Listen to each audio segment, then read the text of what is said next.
പൊന്നാരൻ്റെ മാണിക്കക്കല്ലാളെ ഇതെനിക്ക് ഒരാൾ തന്നതാണ്. ഇതിൻ്റെ പേരെന്താണെന്ന് നിങ്ങൾ പറയാം. ഇത് ഞാൻ പൊളിക്കുകയാണ്. മധുരമാണോ കയ്പ്പാണോ ഒന്നും അറിയില്ല.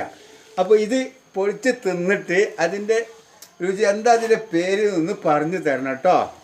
എന്നിട്ട് അതിൻ്റെ കമൻറ്റിലിടണം. നിങ്ങൾ എന്താ ഞാൻ അത് ഭയങ്കര ഇതിലാണ് ഈ പൊളിക്കണത്. ഒരു ഒരു ഒരു ഒരു ഒരു ഒരു ഒരു കമ്പിപ്പാടൊക്കെ വേണം തോന്നുന്നുണ്ട്. ഇത് വലിച്ചിട്ടൊന്നും കിട്ടണില്ല ഇതൊന്നും. പിന്നെ ഇതൊന്ന് പൊളിച്ച് ഇതിങ്ങനെ ഓരോന്ന് ഇങ്ങനെ എടുത്ത് ഓരോ കഷ്ണം എടുത്ത് ഇതെന്തൊക്കെ എണ്ണയൊക്കെ ഉണ്ട് തോന്നുന്നു കയ്യുമ്മലാകുന്നുണ്ട്. ഇതെന്താണ് ഈ സാധനം എന്ന് ഒരിക്കലും അറിയില്ല. അപ്പോൾ ഇത് ചെറിയൊരു സാധനമായിട്ട് വന്നിട്ട് അത് നോക്കി, ഇത്ര ചെറിയൊരു സാധനം. ഇനി ഇതിൻ്റെ ഉള്ളിൽ കയ്യൊക്കെ ഇട്ടിട്ട് ഇങ്ങനെ കാട്ടിയിട്ട് ഇതിങ്ങനെ വെയിറ്റാകുന്നുണ്ട്. ഇങ്ങനെയൊക്കെ ഉണ്ട്.